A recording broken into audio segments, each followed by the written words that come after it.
दोस्तों नमस्कार। दोस्तों मैं विमल शाही आप सभी लोगों का अपने चैनल में स्वागत करता हूं और उम्मीद करते हैं कि आप लोग सब लोग स्वस्थ होंगे एवं मस्त होंगे। सभी राष्ट्रवादियों और सनातनियों से ये निवेदन रहेगा कि आप लोग मेरे चैनल को सब्सक्राइब कर लीजिए और वीडियो को लाइक एवं शेयर भी कीजिए। दोस्तों आज हम लोग बात करने जा रहे हैं संभल में हो रहे बुलडोजर एक्शन के बारे में। जी हाँ दोस्तों, अभी आपने सही सुना, कुछ दिन पहले बरेली में बाबा का बुलडोजर चल रहा था, बड़े शान से चल रहा था, बिना किसी रुकावट के चल रहा था, धड़ल्ले से चल रहा था। बरेली में जिस तरह से मौलाओं ने योगी आदित्यनाथ, यूपी के सीएम योगी आदित्यनाथ को चैलेंज दिया, चुनौती दिया, योगी आदित्यनाथ ने बराबर उस चैलेंज को स्वीकार किया और मौलाना तौकीर रजा को अरेस्ट करके उनको जेल में डाला। उसके बाद मौलाना की जितनी भी संपत्ति थी, वैध अवैध, जो भी उन्होंने सरकारी जमीन पर या उत्तर प्रदेश शासन की जमीन पर, विभिन्न डिपार्टमेंट्स की जमीन पर उन्होंने कब्जा करके अपने दुकान, मकान या मजार बनवाए थे, सबको चिन्हित करके एक तरफे से, एक लाइन से सब पर बुलडोजर चला। न सिर्फ बुलडोजर चला, तौकीर रजा को शरण देने वाले लोगों को भी टारगेट किया गया। उनके भी दुकान, मकान, प्लॉट जितने भी थे सब पर बुलडोजर चला और गिरफ्तारी भी हुई है। उसके बाद बुलडोजर का रुख हुआ है संभल की ओर। संभल में बुलडोजर एक्शन आज से नहीं, करीब 1 साल से चल रहा है। तो इस बार संभल के एक मुस्लिम इलाका है, वहां पर सितंबर महीने से ही सरकारी संपत्तियां, जितने भी सरकारी जमीन थी, तालाब की जमीन थी या फिर और विभाग की जमीन थी, सबको चिन्हित किया गया और ये पता लगा कि उन जमीनों पर बारात घर है, मस्जिद है, मजार है। तो सबसे पहले तो समस्त जितने भी अवैध कंस्ट्रक्शन हो रखे थे सबको नोटिस दिया गया कि भैया अपने अपने कागज ले आओ। तो जो लोग कहते थे ना हम कागज नहीं दिखाएंगे, तो उनके पास कागज ही नहीं था। जितने भी मस्जिदें थी, बारात घर था और मज़ारें थी, किसी के पास कोई कागज नहीं था, सब लोगों ने कब्जा कर करके बना रखा था। तो योगी प्रशासन ने सबको नोटिस चिपका दिया कि भैया हम नोटिस देते हैं 20 दिन, 25 दिन, 30 दिन, आप इतनी संपत्ति को खाली कर लो, अपने से गिरा लो, नहीं तो फिर हम बुलडोजर के साथ आएंगे और इसे गिराएंगे। दोस्तों एक बात तो साफ है, यूपी में रहकर अगर आप योगी आदित्यनाथ को चैलेंज करने का जरूरत करते हैं तो ये अपने आप में रिस्क है और जहां रिस्क होता है वहां उस रिस्क का कुछ कॉन्सिक्वेंसेस भी होता है। तो जितने मौलाना हो या कोई भी हो जो ये समझ रहा है कि हम यूपी में रहकर गैर कानूनी काम कर लेंगे, मैं फिर कह रहा हूं अपना इरादा बदल लो, नहीं तो फिर बाबा की लाइन वही है ना कि वो हाल करेंगे कि आने वाली 7 पुश्तें कभी फिर कानून को हाथ में लेने का या दंगा करने का कोशिश नहीं करेंगे। तो जैसे मौलाना तौकीर रजा वो देख रहा था कि पिछले 30 साल से तो हम यही काम कर रहे हैं, दुकानों पर, सरकारी जमीनों पर कब्जा कर करके। अभी मैं जानकर आश्चर्य हो रहा, मौलाना तौकीर रजा की जो है महीने का रेंट से सिर्फ इनकम होता था 8.5 से 10 लाख है। सोचिए उस मौलाना ने मतलब कि लोगों को सिर्फ इकट्ठा करता था भीड़ जुटाने के लिए। और इससे पहले 2017 से पहले अखिलेश यादव या मायावती की सरकारें होती थी, मौलाना 10, 20, 50, 100, 200, 400, 1000, 10,000 भीड़ इकट्ठा करके अखिलेश यादव को या अन्य सरकारों को डराकर अपना काम चलाया करता था।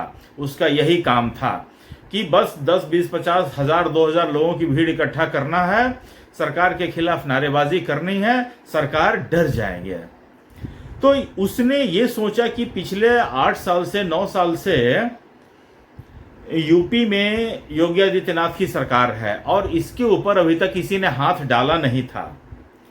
तो इसने सोचा कि एक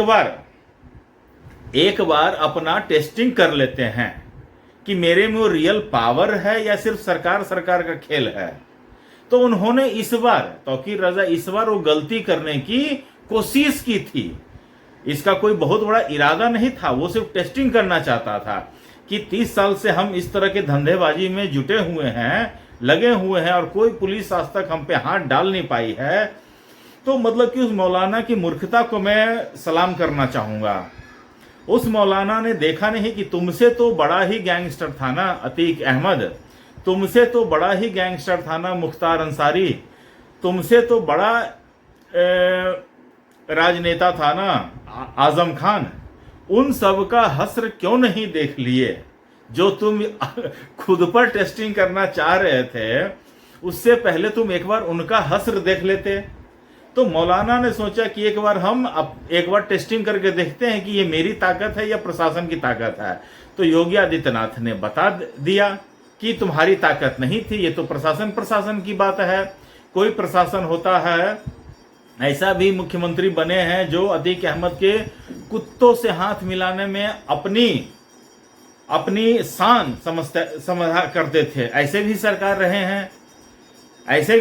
रहे हैं जो आजम खान वो मंत्री रहे हैं जो कहते थे कि एसडीएम डीएम को कहते थे ना कि ये तनख्वाहिए हैं, अगर खुदा ने चाहा तो इन सब से हम अपना जूता साफ करवाएंगे। ये आजम खान का बयान है। मुख्तार अंसारी का बेटा 2022 के चुनाव से पहले कहता था ना कि जितने भी अधिकारी हैं उन अधिकारियों का 6 महीना तक कहीं ट्रांसफर होने हम देंगे नहीं, उनका पहले हिसाब होगा फिर ट्रांसफर पोस्टिंग की बात होगी। ये मुख्तार अंसारी का बेटा कहता था। अभी मुख्तार अंसारी कुछ दिन पहले उसका बेटा अब्बास अंसारी जो है जेल से निकला है बाहर। तो मौलाना तौकीर रजा को इन सब लोगों पे क्या बीती है ये देखना चाहिए था, स्टडी करना चाहिए था, समझना चाहिए था, फिर कोई टेस्टिंग करनी चाहिए थी। और खुद तो वो जेल में जाकर बैठ गया है। और यूपी में बरेली में कितने लोगों पर मुकदमा हुआ है ये सब वो देखा नहीं। कितने लोगों को लाठियां खाई हैं, थप्पड़ पड़े हैं, ये सब मौलाना तौकीर रजा ने देखा नहीं।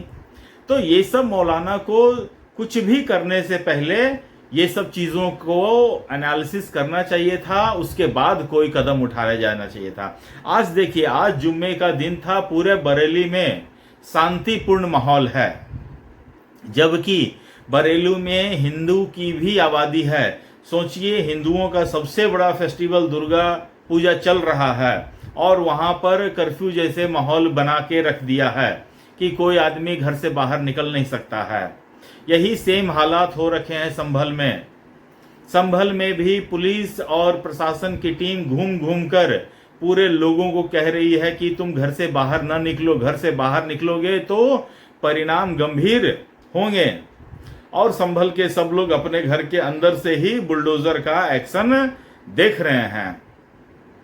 और सबसे मजेदार बात यह हुई दोस्तों कि जैसे ही बुलडोजर पहुंची, संभल में बुलडोजर पहुंची और जितने भी मकान, दुकान, मस्जिद को निशाना बना रखा था कि आज इनको मिट्टी में मिलाना है, तो मस्जिद के कमेटी के लोग कुछ सामने आए हैं और डीएम से कहा है कि हमें 4 दिन का मोहलत दीजिए, हम खुद ही हथौड़ा मार मार कर इस मस्जिद को हम तोड़ देंगे। तो ये चीज पूरे यूपी में होना चाहिए। जितने भी मस्जिद हैं, उनके जो भी मेंबर्स हैं, वो सब आपस में एक मीटिंग कीजिए और पहले पता लगवाइए कि ये जो मस्जिद है उसके कागज तो है कि नहीं, किसी सरकारी जमीन, तालाब की जमीन, एसटी एससी की जमीन पर तो कहीं बना हुआ नहीं है, कहीं वो वक्फ व यूजर की कैटेगरी में तो नहीं आता है।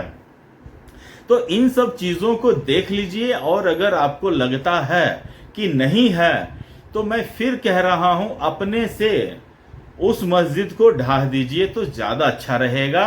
प्रशासन आएगा, बुलडोजर चलेगा, फिर बुलडोजर का खर्चा भी आपको देना पड़ेगा। इन सब चीज़ों से आप बच जाएंगे।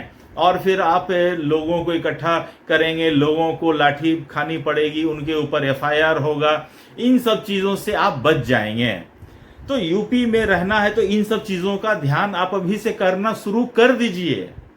मैं जितने भी मौलाना हैं, मौलवी हैं, इमाम हैं, सबसे कहना चाहूँगा कि सरकारी नोटिस मिलने से पहले आप ही लोग अपना कागज पट्टी जो भी है वो निकालना शुरू कर दीजिए, जांचना पड़तालना शुरू कर दीजिए। और नहीं तो फिर एक्शन के लिए भुगतने के लिए तैयार रहिए। तो दोस्तों, मुझे आज के लिए इतना ही अपडेट देना था। आप लोग अपना ख्याल रखिए, स्वस्थ रहिए, मस्त रहिए। तब तक के लिए नमस्कार, बाय।